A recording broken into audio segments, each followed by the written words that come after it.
Okay, good afternoon. Yeah, I thought I'd make another video. I've had this Bernina, it's a record 807. I've had it for a little while and it's in quite nice condition, but yeah, it needs to get on the market and up for sale. I actually had somebody the other day message me looking for one of these, and I had a little look around in my workshop. I was pretty sure I'd seen an 807.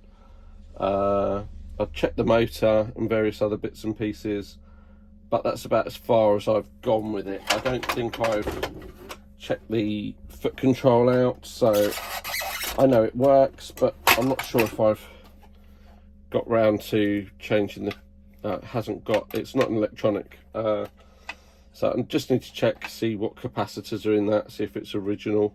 I think I've done a little bit of work on that already, but I'll double check it.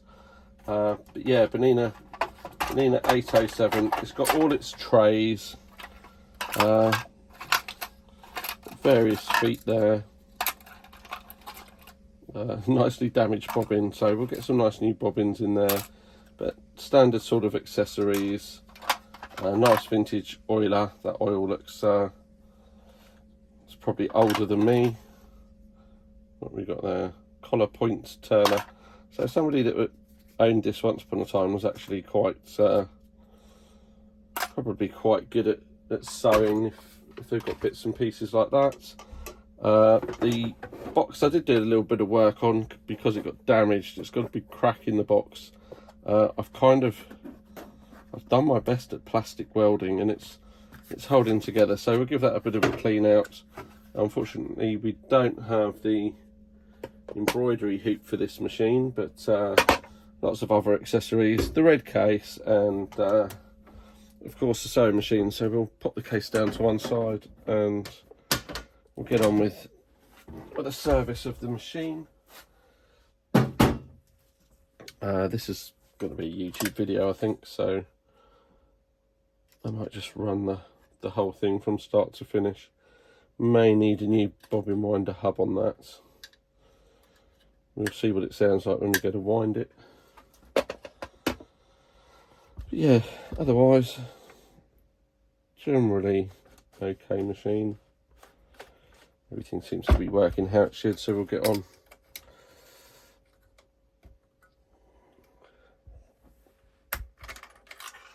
Rid of that foot there. Of course, we'll get rid of the needle in the sharps box.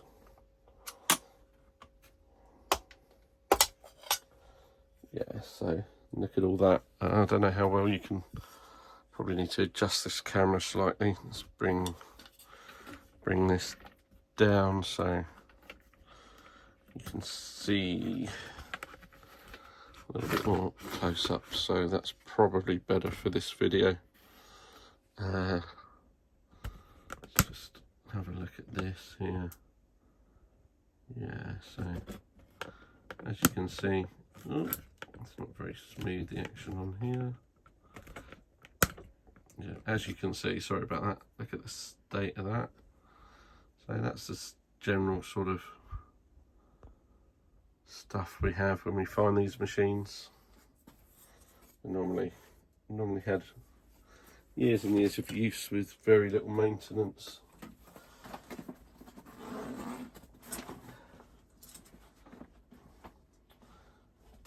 So the first thing we're going to do, oh, by the way, this is great for cleaning. This is just some alcohol, 99.9% alcohol.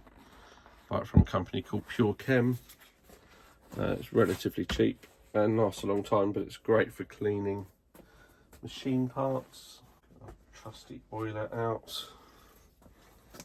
This is my 5-inch oiler that I sell online. It's really good for getting into all the little bits and pieces that you would need to apply oil if you're looking after your own machines.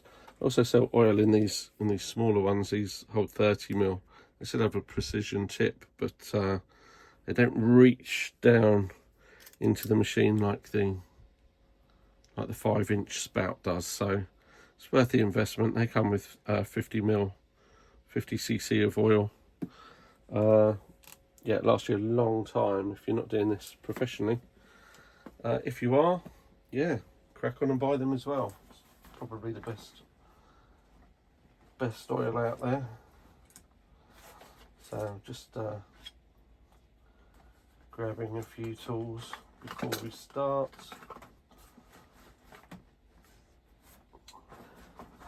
Generally with Berninas, everything's a flathead, so it's quite easy to get into all the parts of the machine, with the exception of the screw on the flywheel. But if you've got a small flathead like this is my favourite screwdriver. It's my go-to screwdriver for everything. Stanley long reach flat max. So just start taking the general bits of the machine apart. We've got 3 screws here on the rear cover. I say rear cover, it's actually the side cover of the machine, but I always think of it as a rear cover because there is no real rear cover on the Legacy Berninas. So we'll just get those screws undone.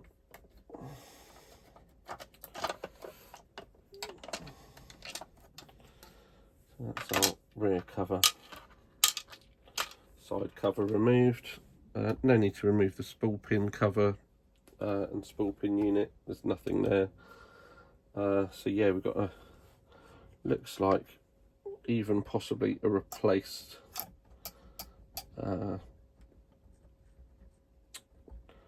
camstack gear there, so that's pretty good. I may have even done that myself. I do vaguely remember I've done a few little things on this machine. For example, I've definitely been in and changed the light bulb. So we sell these as well on my website. It's justsosewmachines.co.uk, but these are LED replacement lights. Sorry, I'll get that in the camera. So they're LED replacement light bulbs, which fit all the vintage Legacy machines and lots of other machines as well. But they're very good, very bright, nice for sewing. So next, okay, that's moving. So quite often these machines, the drop feed doesn't work and it sees, and you will see in the vintage Bernina forum on Facebook, lots of people in America advise that you apply heat to these stuck parts. The best thing to do is to actually take the base off the machine with the 3 Allen screw bolts at the bottom. Well, they're not Allen screw bolts on this machine. They're actually flathead, but with the 3 flathead bolts there, you can take the bottom off the machine. You can access that area really easily, free it up with alcohol and a bit of oil, and you're good to go. I'm not a fan of applying heat into machines. So drive belts are all pretty good. They're going to last probably another 40 years, to be honest with you. No real issues on those, no fraying, so you won't worry too much about the drive belts. I will just pop the motor off. I have already done work on this motor. I've been in, it's the first thing I always check when I get a machine, and just have a look at the motor, because these motors are rarer than walking horse poo. So yeah, we don't want to damage the motors, but if I just bring this one around, not sure it's the right camera angle, but these wires are, you know, they're quite tight, but I've checked the motor brushes, I've checked the commutator. There's plenty of carbon on the brushes. What I did do, and what I do as a matter of course with all these machines, is change the capacitor. I don't get rid of the capacitor, I always change it. So I put a capacitor in my own build in there, which is to the same specs as the original Bernina one. And as you can see, just by undoing that, we've lost two of the wires. These are the wires that go to the light unit. So quite often you'll put this back together and maybe the lights aren't working or something. And the problem is that it's your, as you've put the cover back on and manipulated the motor into the correct position, the wires have come loose, and they do have a habit of doing that. Okay, so I'm going to pop these wires back in where they belong. Find just using a pair of long nose pliers, probably the best tool for doing this. Very little, there's very little play, so I'm not sure I'm going to be able to kind of show you what I'm actually doing. So the camera's not going to pick this up very well, but as you all know, I am pretty much a one-man band and I do everything like this myself. So I need to get this wire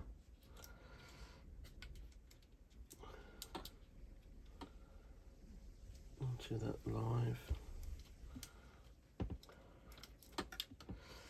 Such a faff. In fact, I kind of wish in hindsight I hadn't bothered showing you, but you know, you may feel like this sort of stuff is something you're going to be doing maybe on a machine, and it's important to kind of have an idea and know your limitations. These machines aren't hard to maintain yourself, but when you're dealing with the motors and the electrical side of things, quite often it's probably beyond, not everybody, but most people's sort of skill set. So we're going to get that on there. So that's our two wires back on. They both have to come out of here. This is where you can easily pull a wire out, so just going to get everything in situ. So we've got a wire getting caught up the side here, which we don't want. That wire's pinching. We've got to make sure there isn't a lot of room in here. And already the light unit wire that I've just put in has popped out.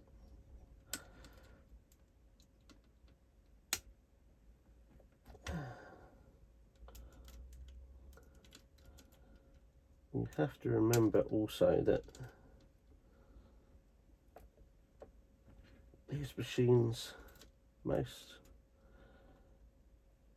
say most machines, it's not true, but a lot of vintage sewing machines do not have an earth or a ground.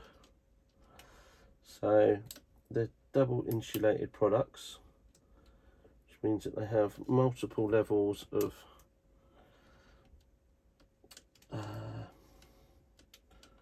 protection to stop any electrical shock to the user. And quite often things like plastic casing gets overlooked, by people that are refurbing or restoring old sewing machines. So for example, this plastic case here, this is a key piece of protection against the electrical systems inside the motor housing, and this key piece of protection sits against this cabling, which is most of it. You can see that the cable's double sheathed, so you've got the cable, the outer sheath of the cable, and then another sheath of the cable where it's in contact with the machine. And this plastic housing is that protection between all this electrical wiring and the metal body of the sewing machine. So if it's not intact, if it's broken, you're either going to need to find one or have one 3D printed, because it's all to do with the safety of this sewing machine. If it's not there, I've get machines that don't have one at all, and yeah, it's a danger. So anyway, enough of my rambling. Hopefully we've got all those wires where they need to be.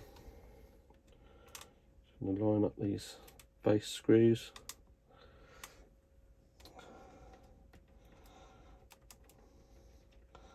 It's the first one in. Oh.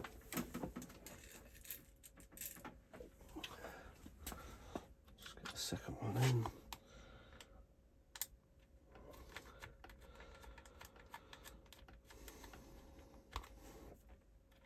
So, how's everyone's Sunday going? I don't normally work on a Sunday, but I'm always tinkering.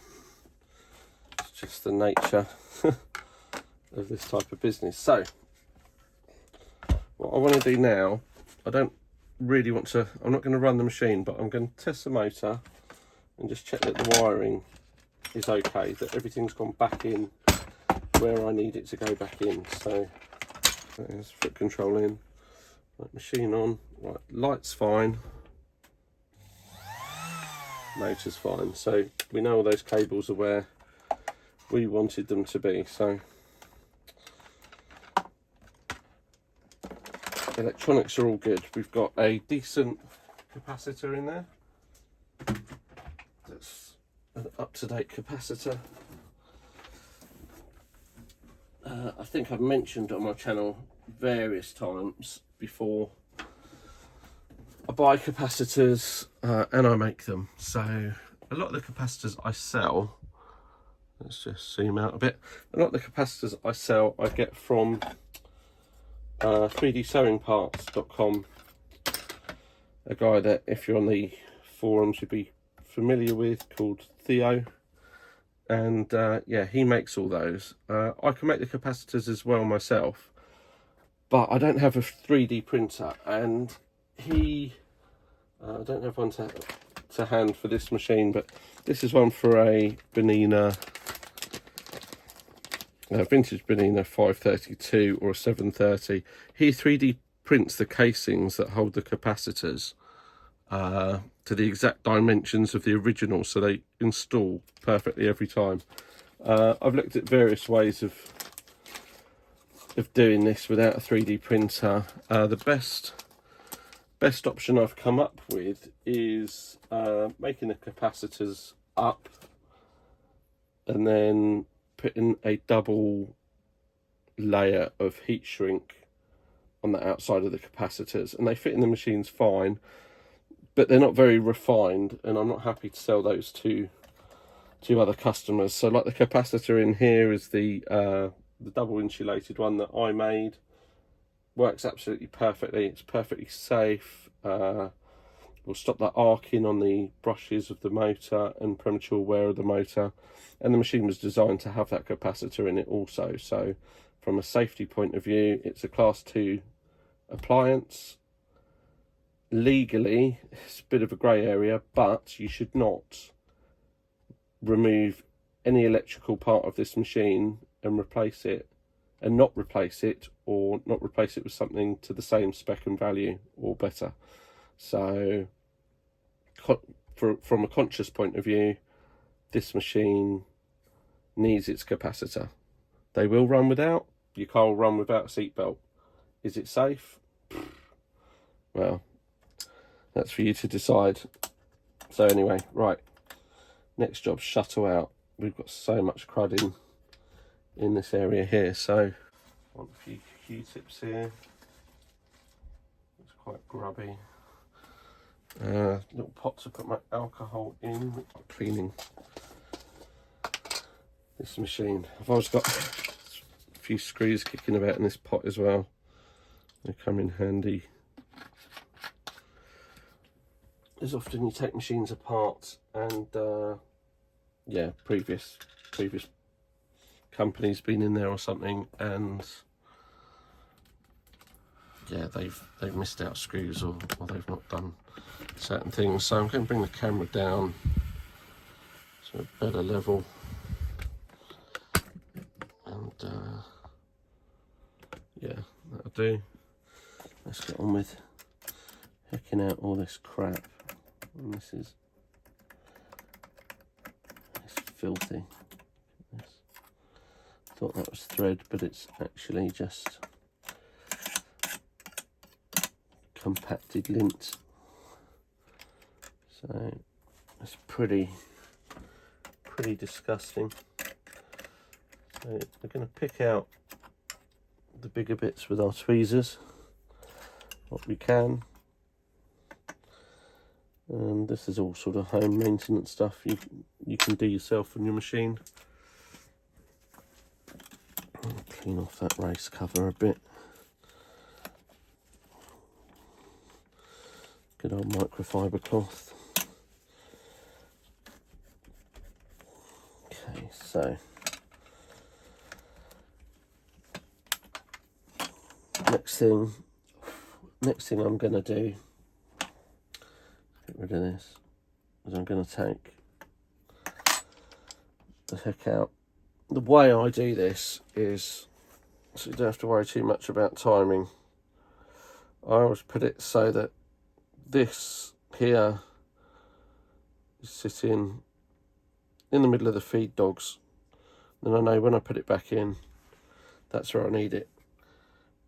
The key thing to do now is not to touch anything the side that the flywheel would have been on. So let's just spin the machine around. I'm going to move that over actually somewhere else. So that's in shot. And I'm going to undo this screw. But what I need to ensure is that no other mechanism moves. So that's the screw gone. I'll take that off. I'll drop that in the alcohol for now actually. I'll spin this back round. Bring it back into shots. Maybe zoom out a little bit here. And we're going to take the hook out because look at the state of that. We want to clean that out, and we want to clean out all inside the race here because it is looking rather grim. Just see if we can zoom in there. Yeah, it's looking rather grim in there. So I'm going to go to work on that with the alcohol, and I'll see you. Oh, shall I keep it running? I'll keep it running. But I'm going to block the view. So let's go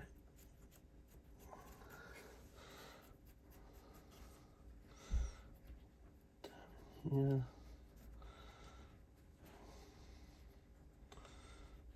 Q-tips aren't going to last very long because this is filthy. Get this next bit out with the tweezers. There we go. We can get around the back. Yeah, that's that out. What what we're tempted to do is we're tempted to move the mechanism at this stage to get better access, but we don't want to do that obviously because, like I said before, we have already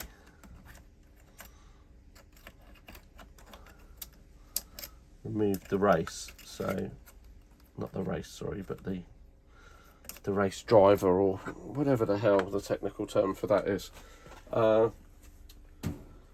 What I am going to do is I'm actually going to plug the machine in and use the machine light just to give me some better visibility as I'm cleaning, because it's quite dark, so that just brightens everything up. That LED bulb's amazing. I can see really well now what I need to be clearing out. So I'll back in with the alcohol.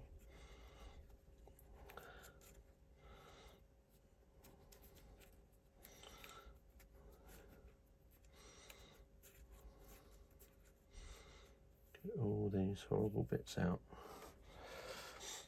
Got the port for oil, we don't want anything going down there. Get back round this side.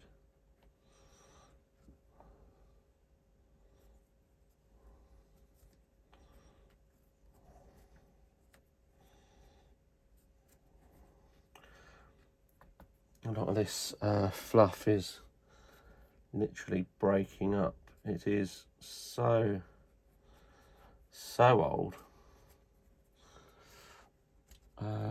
Yeah, I'll be surprised if this machine has ever actually been serviced. So we're gonna give it a really good spa day. And yeah, it's going to be a great Christmas present for somebody. So I'm going to clean away all this crap with the tweezers. Like that. Then first thing I'm going to do is go in with the microfiber just to get the worst out.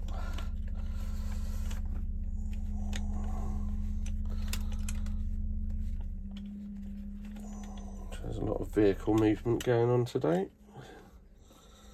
I don't know why. Okay, a couple of my special cleaning wipes. I'm going to get right in here now. Clean this race out best we can with the wipes. We want to get the last of the compacted lint out from the feed dogs.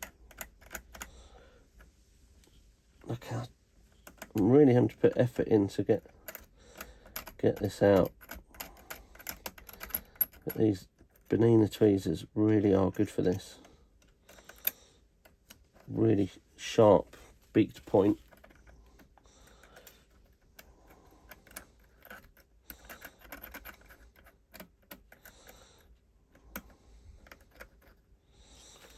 Okay, I'm going to get down in between those feed dogs now with this.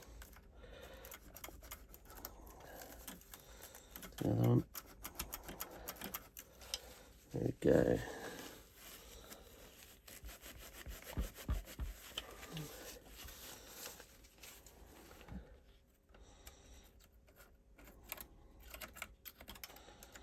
Okay, so next we've got to feed this into that down the back here, because there's still some dirt that we want to get out. We can use our tweezers to just manipulate that. Already that's looking fantastic. So that's that. Next, we can do some more detailing work with the Q-tip. So we get a fresh one.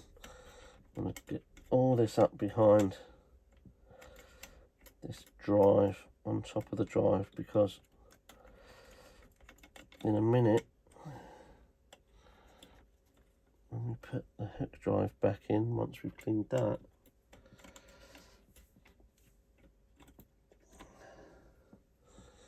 We're not going to be able to access that as easily as we just have been able to. So just give all that a final little clean, and then I'm going to move on to this. So again, wipe it down with our wipe.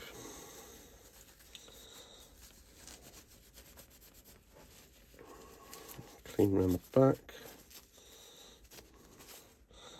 And of course we've got a load of dirty stuff here. So I'm just going to quickly just go through the teeth of the gears nice and quickly. Then heat it with the alcohol. Give them a bit more of a clean off. This is all just compacted lint. So get what we can off here.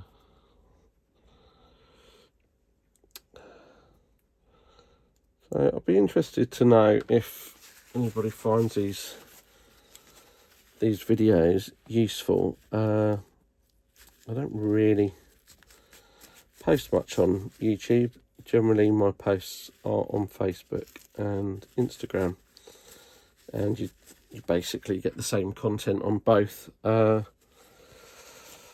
Facebook, I do tend to post up more in the way of machine sales and stuff, with links to my website where you can buy certain products. Like I say, the oil is one of my best sellers. The capacitors for these machines is the sales of those are steadily growing.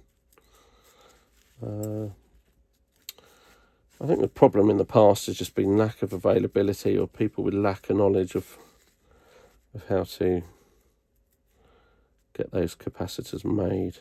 And yeah, even for the likes of myself, every day is a school day, and there are people that I follow that around the world that you just pick up tips from. So yeah, okay, that's looking good. Some of that staining on the gears here is going to be kind of permanent. There's a bit of dirt I can get off here. Yeah, there we go. That's cleaned off and ready to go back into the machine how we took it out. So we know where the position was. What I will do quickly is I'll just put a drop of oil on the shaft.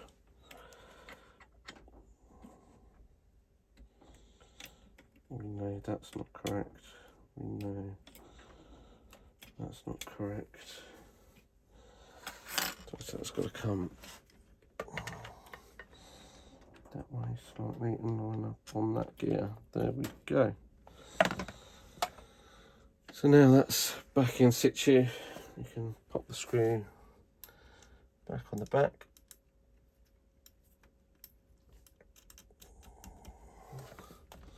Just tighten that up. And now we're free to move the mechanism again and carry on cleaning. So straight away, now we've moved that, we can see I kind of want to clean down this section down the front here.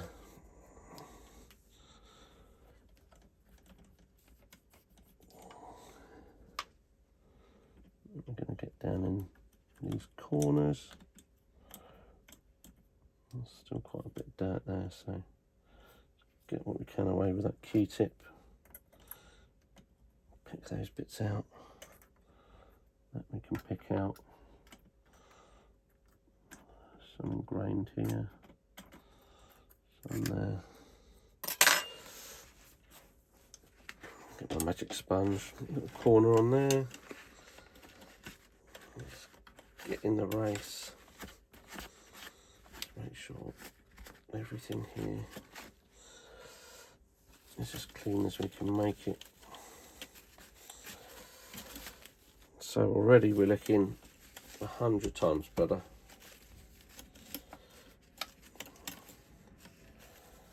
Next thing we want to clean is just make sure that the channel that runs here is clean.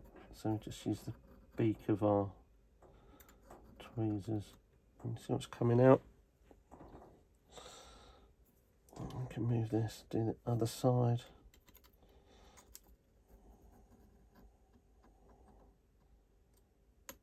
Again.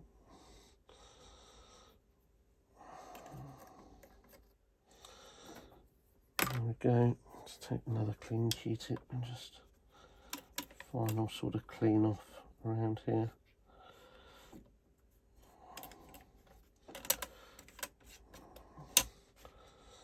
And so if we can zoom in on this, that's the finished sort of article really. Looks like there's a, I've zoomed in on the camera, you can see better than with the naked eye. No, that's a permanent mark. Okay, so that's the race all cleaned out. A couple of bits here that need cleaning off. So I'll get on with those. And then we're kind of 90% done with the bottom end of the machine.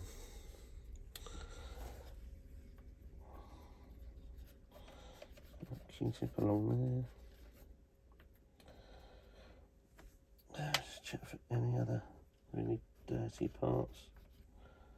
It's looking pretty good.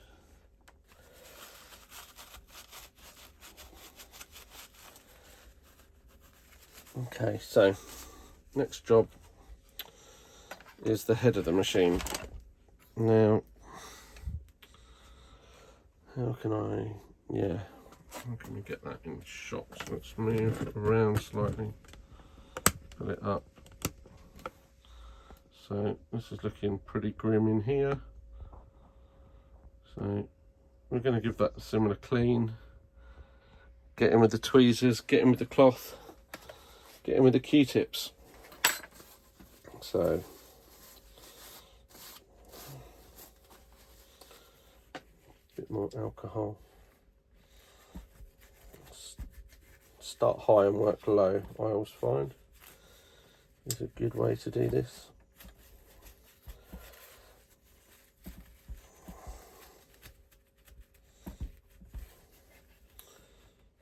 So a little bit here.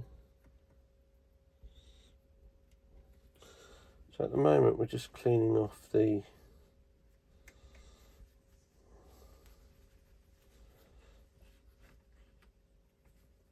needle bar and the take-up lever assembly. So we'll give that all a nice clean around here.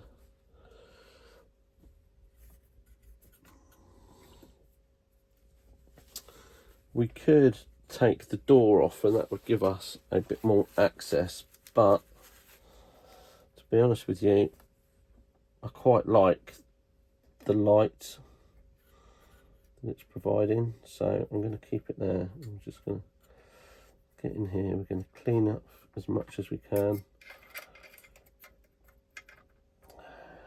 A bit of thread.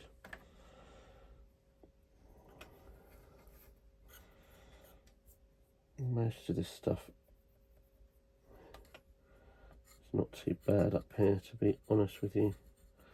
It's much worse.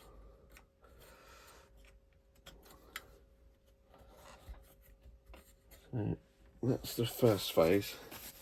So I'm going to get another clean wipe and dose that in the alcohol, make sure it's saturated. And I'm going to move the take-up lever so I've got enough space to actually push that through. I'm going to run it straight down through the machine like so, and that's going to help us clean all these really hard to reach areas.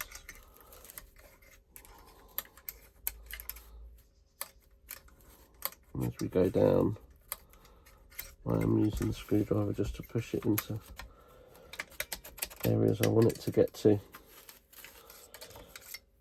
I'll grab the other side and grab it by our hands. We can just clean the back end of the needle bar assembly. Just see this that's coming out, just bits of dirt, been there for ages, so yeah, that's good. And again, I'm just going to hold it with our tweezers, like so. I'm covering the tweezers. I'm just going to clean all around that check spring.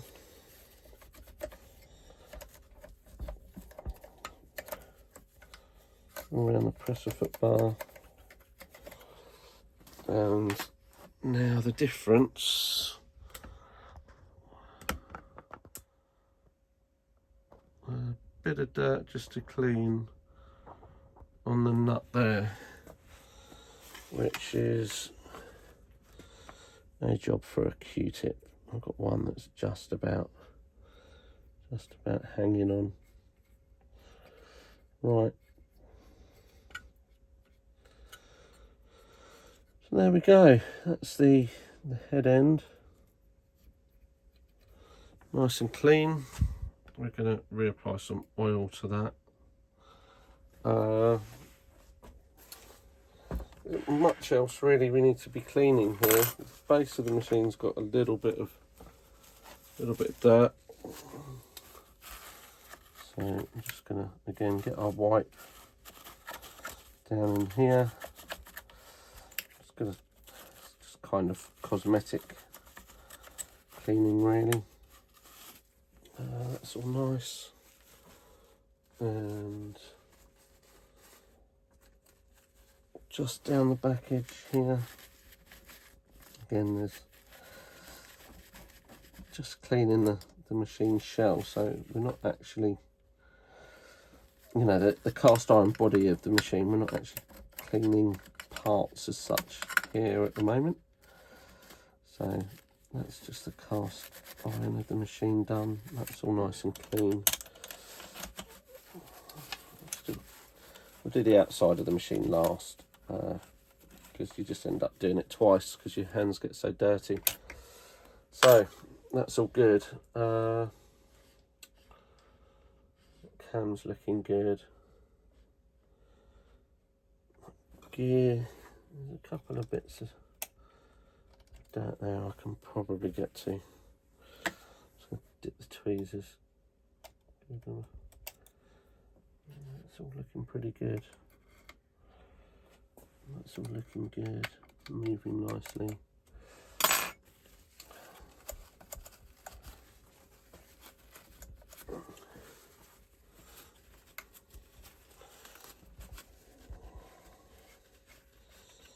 Right.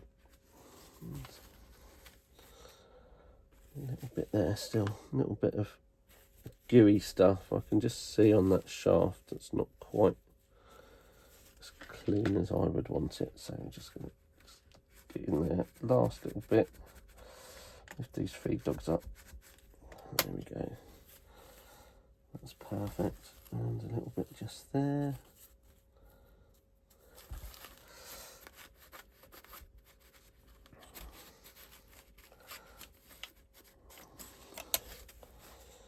Okie dokie. Okay, I'm just going to use our magic sponge. Just a little bit of alcohol sitting there, so we're just going to dab that away and the rest is going to evaporate. So what to do next? Well, if you didn't have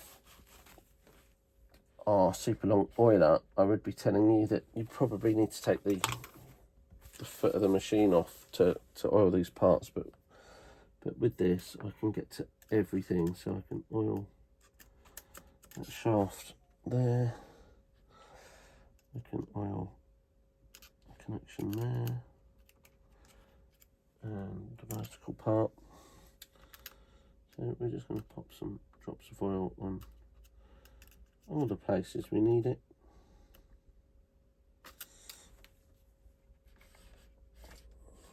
it's looking good. Oil here, a little bit there. Not random, but we're just putting single drops. Don't over oil the machine, nothing worse. So now oiling the needle bar, the take up lever, the zigzag. Move the machine into a zigzag mode now, just to check that the needle bar can move. Let's have a look. So what's going on here?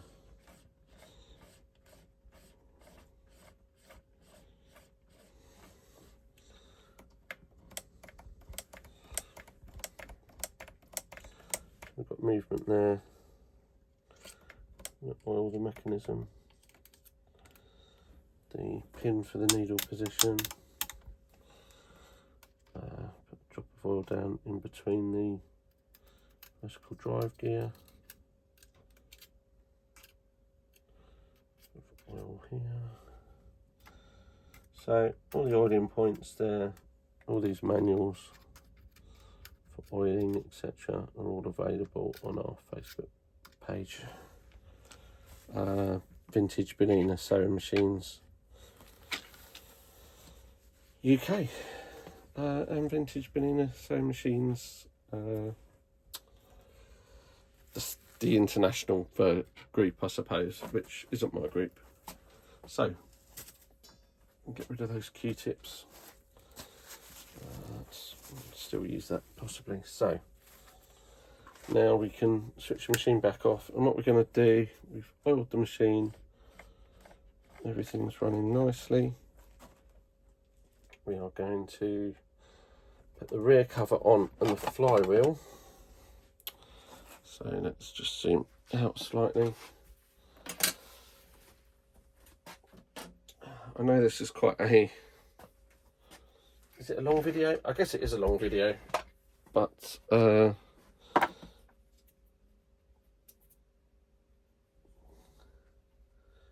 I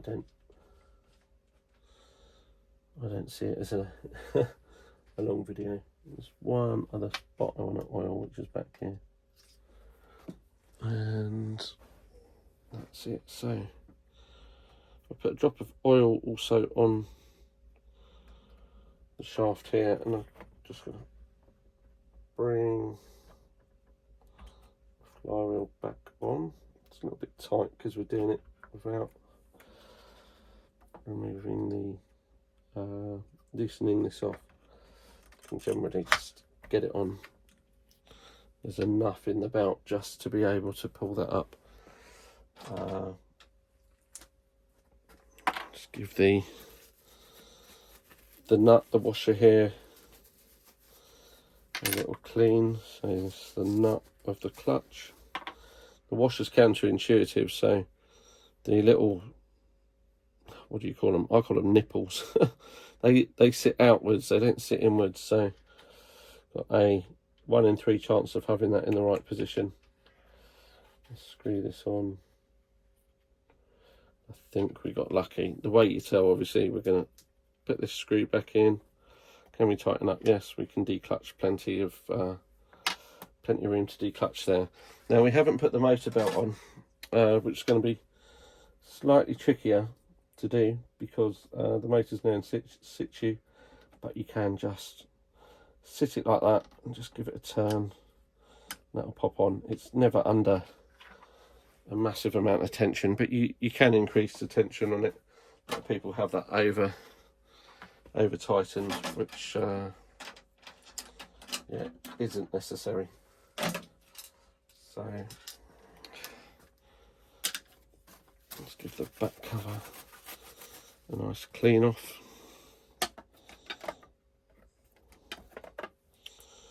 We've got our three bolts.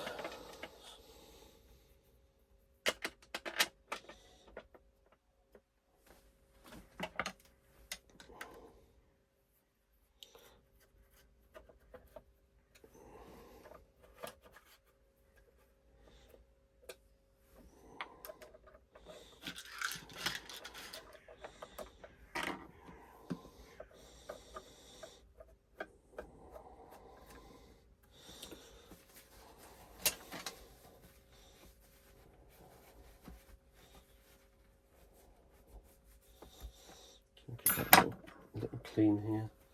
Just a tiny bit of dirt in that corner where the motor housing sits. That's it. Lovely. That one a nice wipe down. Okay, I'm going to swing her around. Next job, I'm just going to have a quick look at this. Yeah, the shuttle's quite dirty, so again, a bit of alcohol. Clean the inside edge of the shuttle.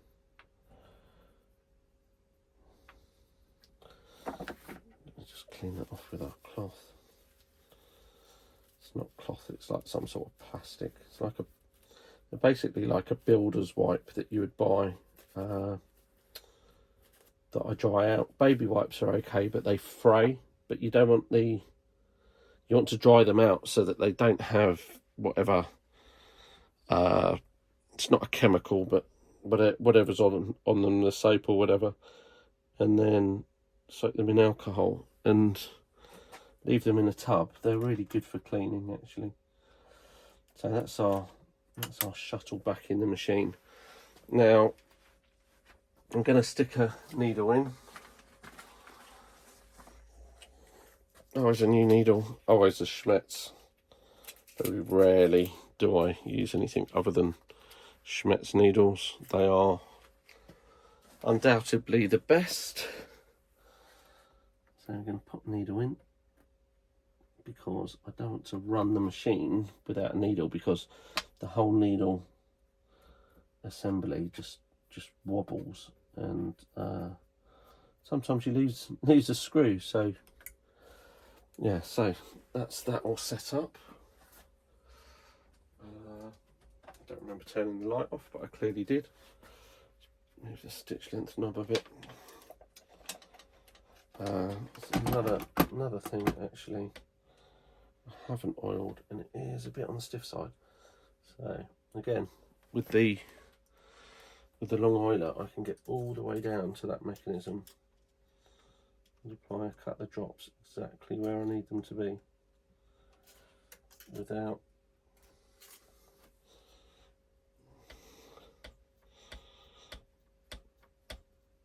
it's better, it's still stiff, and part of that's probably at the bottom here too. I'll see how it moves. I think everything's just gonna oh yeah, pulled the lead out. That's what we did. We did something. Okay, light back on. There we go. So we'll look at this baby in action.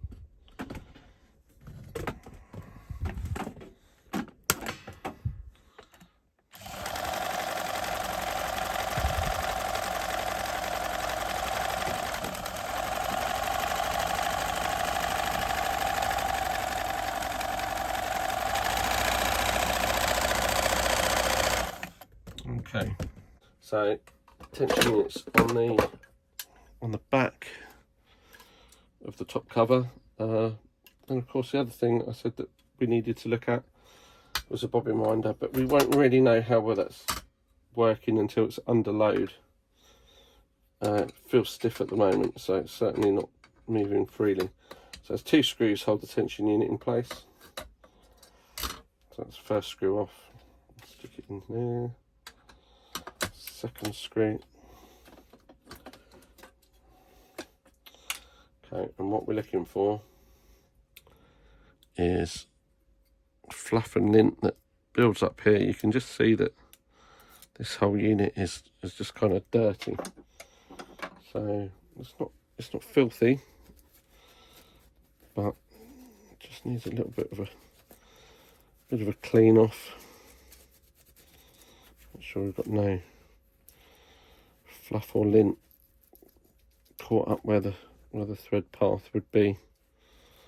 Just open those discs out a bit and give them a quick wipe over. And you can actually see here, how well can I get this on camera? So you can see as the thread comes through, the build up of lint that is just, that's what gets pulled into your tension unit. There we go, it's gone. So reassemble that.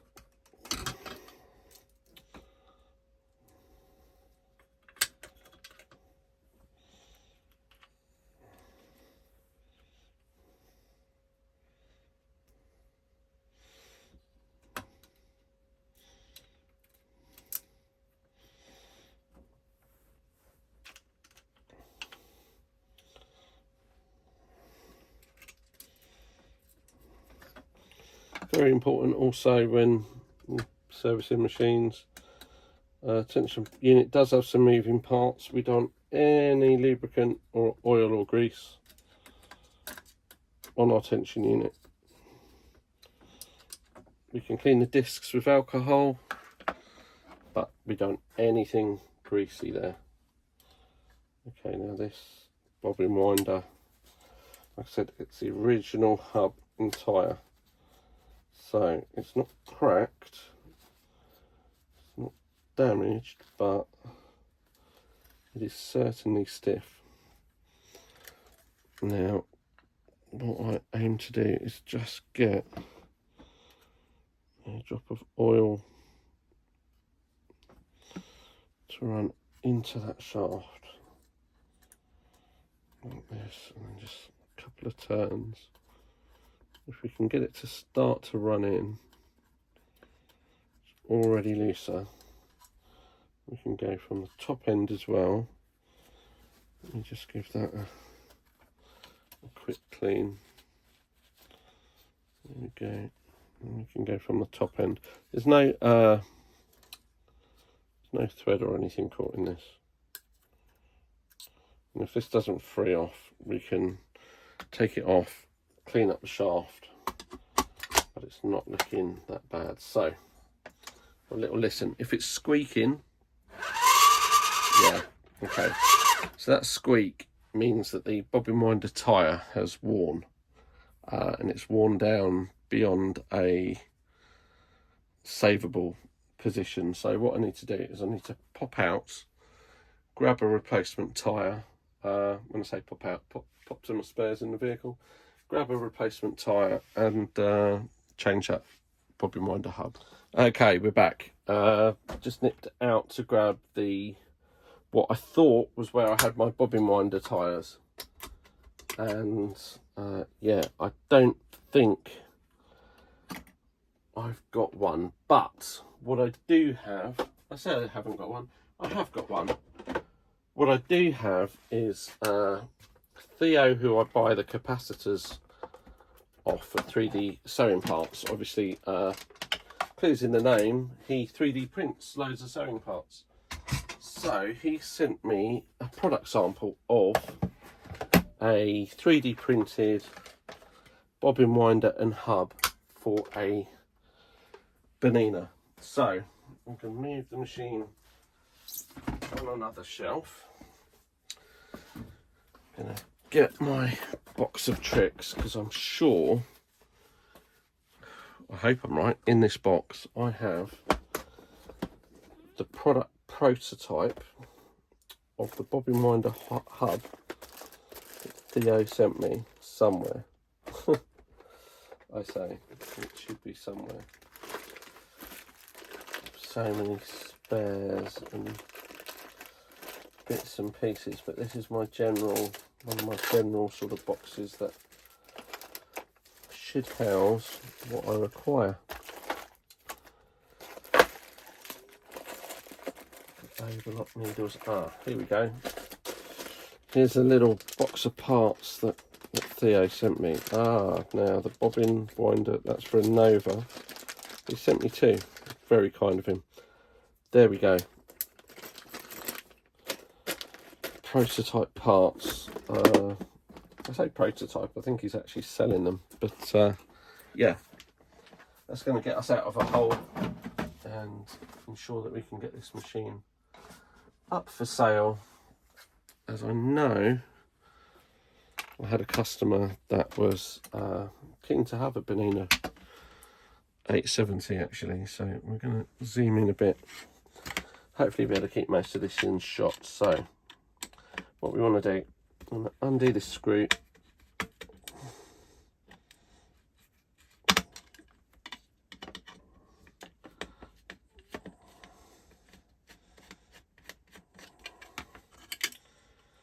Careful not to damage that spring. Keep all that there. We need to take off this hub. It's a metal hub. First thing, we take this away, and you can just see that oil started penetrating.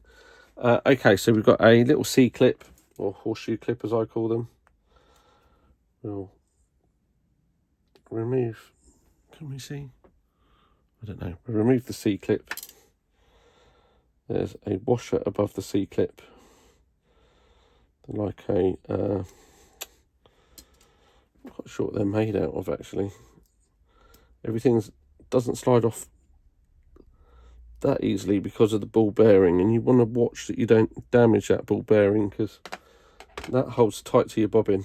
There's another washer here, and then we've got to take this metal hub off. Now this can be quite tricky. I've yet to find a really easy way to remove this. What I tend to do is just try and sit it on a pair of grips on a couple of blocks so it's high enough, and then just tap through the middle with a hammer and a pin. So I'm hoping these blocks are going to be long enough. Yep, they are. So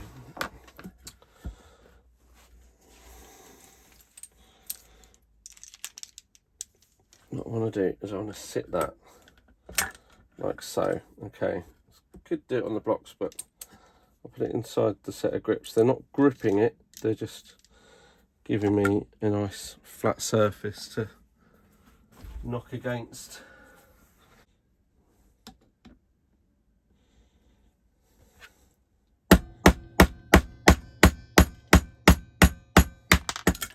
There we go. So that's how I do it. That's your old piece there. That's your shaft. Okay. Now that is going to replace. You can see the difference in diameter. Can you? You might be able to see the difference in diameter. It's negligible, but it's enough. So I have this piece now from Theo, and I don't quite know what process we're supposed to use to press this on because the hole is quite considerably smaller. This is basically, yeah, he's got the O-ring, he's got the winder tyre, but it doesn't fit. But no doubt there is a reason for that. So I don't think we can just press it on straight away. Now, what do we want to use to heat this up? We've got a couple of choices. We could either heat it up with a heat gun, we could heat it up with let's think. I want to add some direct heat to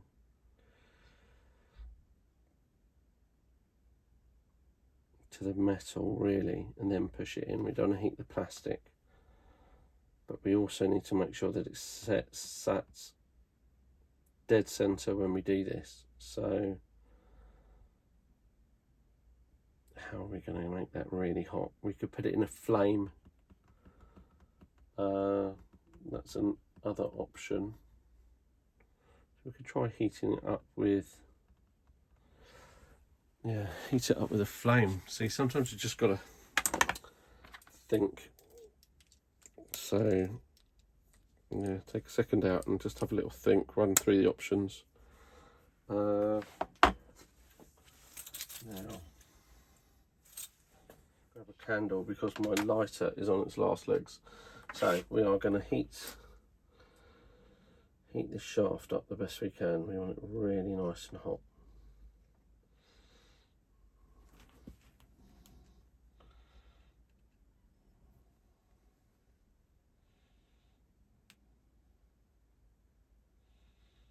It'll take a little while. And not burning very clean at the moment because we're not using the wax for fuel, so should start burning a bit cleaner in a minute. Keep rotating it because we need this heat to be kind of even.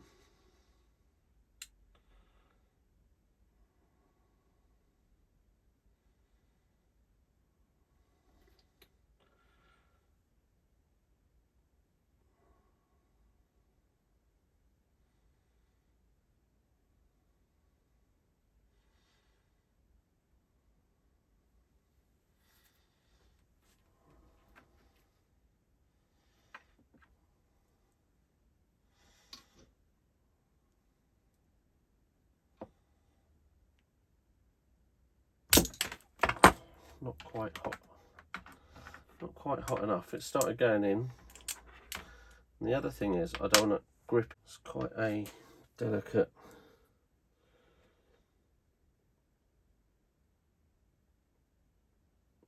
thing. So it's pushing in. It's going into this. Looks pretty central, which is good. It's very hot. So I'm hoping on our next attempt we're going to get that nicely on the housing. Let's have a look.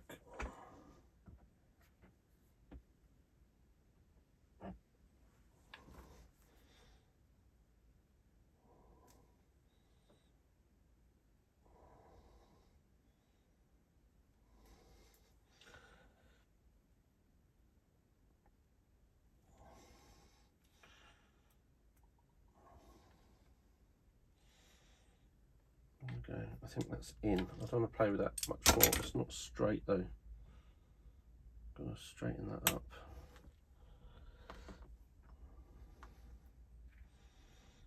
That plastic reset.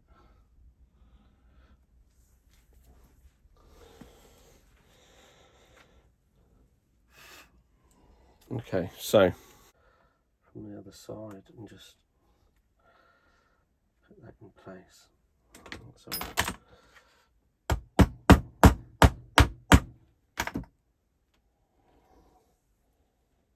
That's firmer. That's a better fit. So we've tapped it from the back side. I'm going to actually tap it a tiny bit more, just to get it where I want it.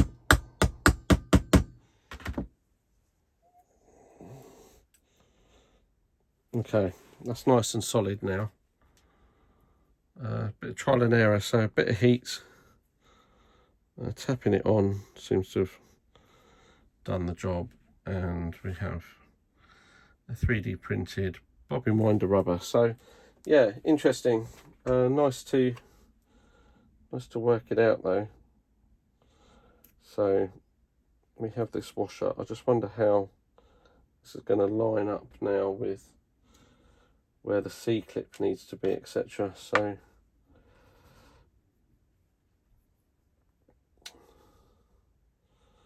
make sure this is sitting the right way. That's going to be on the machine like that, so this has got to go this way. I think it might be a little bit tight. Let's have a look. Get that on. Might be able to get that C-clip on there. Might not. I just took it a tiny bit too far, because if it's too tight it's going to bind. So let's just push. Okay, not far off.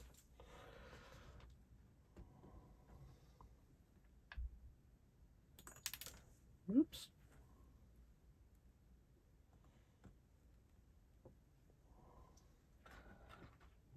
C-clip in the ridges. Be able to just push it home. Very, very close.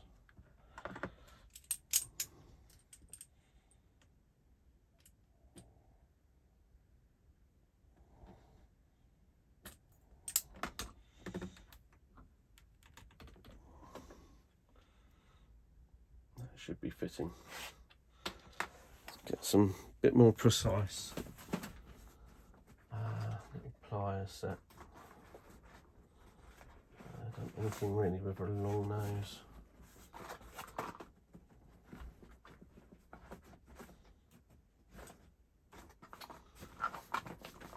Where have they gone? I don't know. Right, I'm going to have to make do with what I've got here because I don't know. I know what we can use. These cheap multi-tool pliers.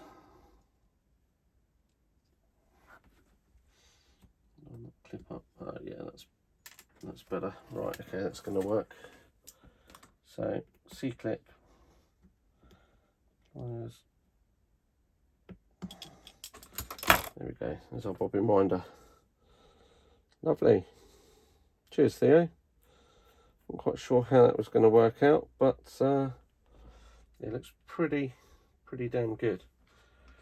So next thing,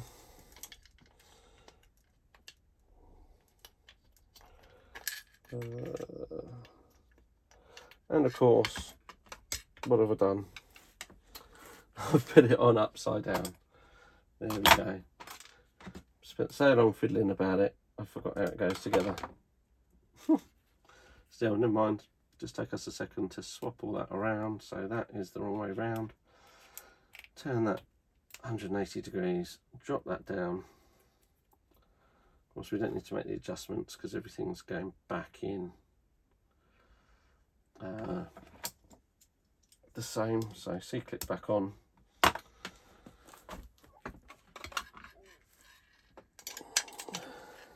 And we've got our washer and our screw. Like a little sprung washer. Pop that back on.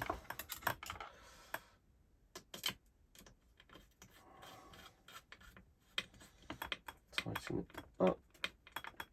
There we go. Now we've got to put the spring back in the bobbin winder. Let's move it over, grab the spring.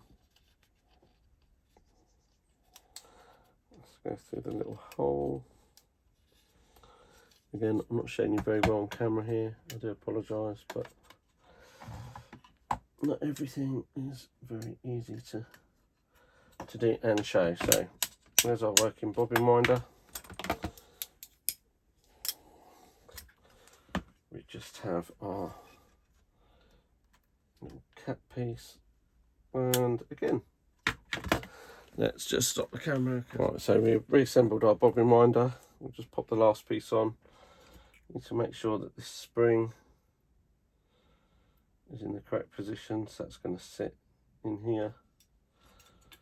We can put that back on in a minute actually. So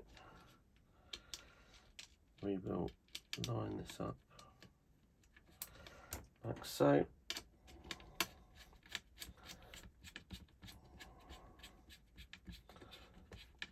Screw down our bobbin winder, grab our bobbin winder spring. Need to thread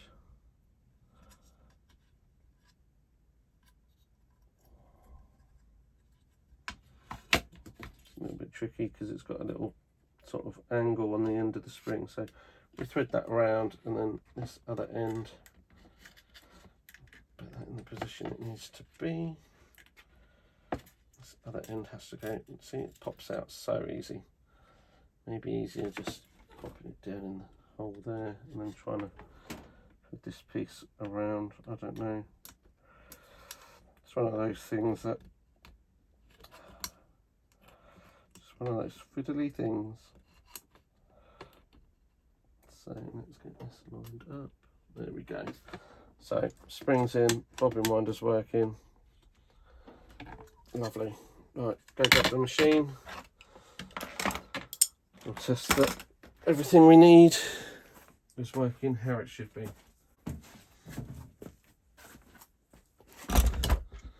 So before we had a really squeaky bobbin winder. Now that should be rectified. Put the machine back on. Bobbin winder And for some reason now,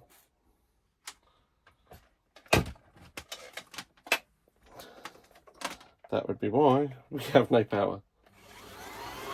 And that bobbin winder is perfect. So thank you very much, Theo, for that part. It's got me out of a little bit of trouble today.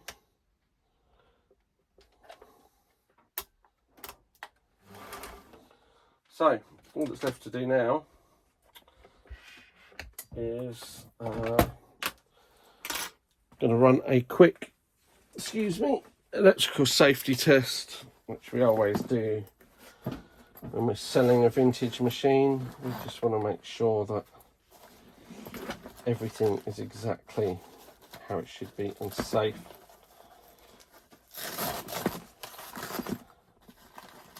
Nobody's going to get any electric shocks, nothing's in the wrong place. So we're just going to connect our tester to part of the chassis of the machine.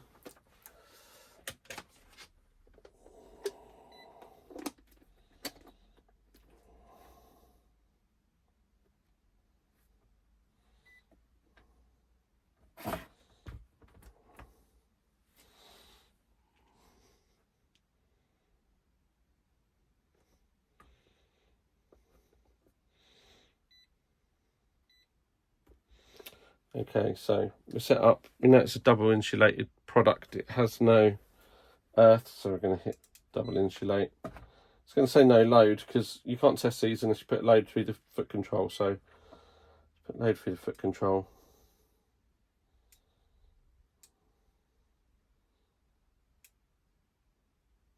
And we're passed. So we know that our machine's all safe. Now we just need to test it, as in for sewing and stitch quality. Okay, so test the machine, see how it sews. Hopefully we didn't move the hand wheel when we were messing about with the race, but if we did, we're going to see a couple of skip stitches on the right hand throat on the zigzag. So tension unit has been moved, so I'll just stick it where it should be and thread the machine up. We've got contrasting colour threads, but they're of the same weight, so we can see exactly what's going on with the stitch. So always pull the threads to the top under the foot and just cut them off. Make sure we've got enough there already. Christmas is coming, folks, so let's have a look. Let's turn that bobbin winder off. Stitch length still a bit stiff. Might have to have a little look at that, but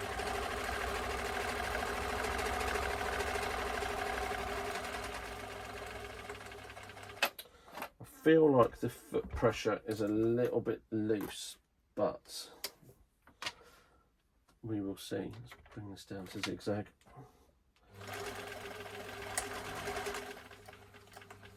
Okay, so our zigzag mechanism, yeah, we're a little bit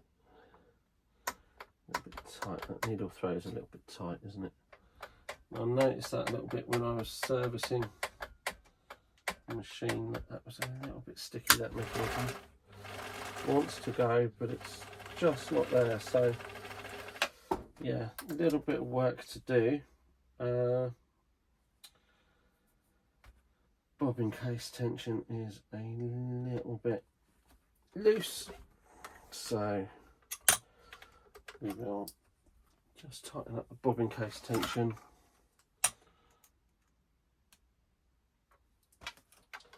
About 1/8 of a turn, that's what it's needing.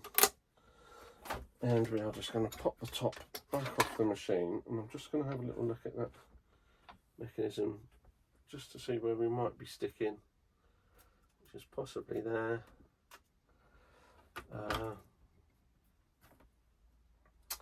And possibly up here actually. So let's just see if that makes it any better. Just uncatch that thread there, or we're going to have trouble. There we go.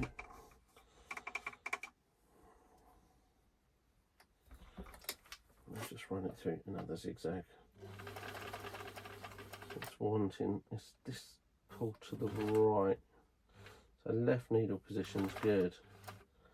It's the right.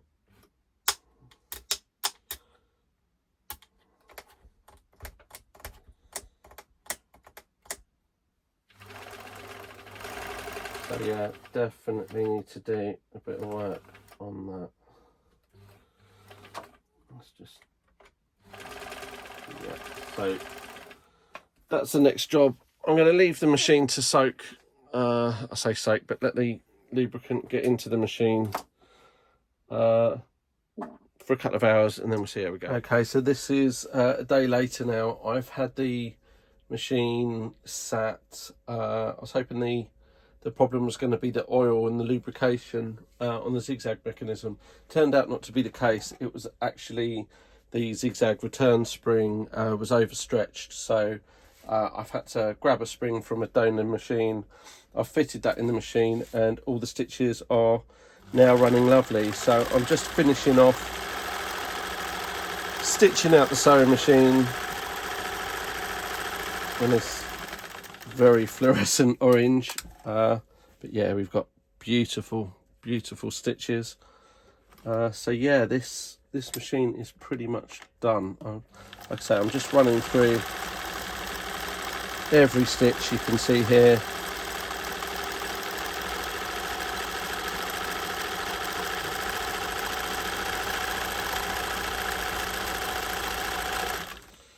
Machine's feeding nice and straight. Second to last stitch. This is a stitch that a lot of people, when they buy these machines, they actually think that it's going to be going to change the foot, actually, because this foot here, it's got a recess underneath, it's concave, so this is really designed for these more bulky decorative stitches. And the next stitch, people think it's a blanket stitch, but it's not. So don't buy this machine thinking that it's got a blanket stitch. It's a mistake a lot of people make. You'll see what the stitch is like now. Let me just bring that stitch length in a bit smaller, so I can tweak that even more. So it's a lovely decorative stitch, look, but it's not a blanket stitch.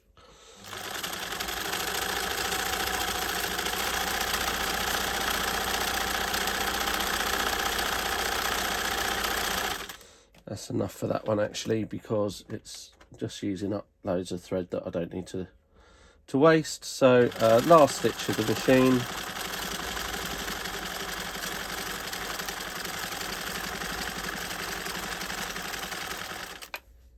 And that is it.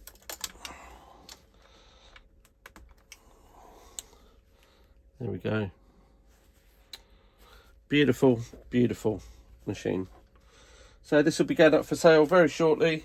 Bernina Minimatic 807.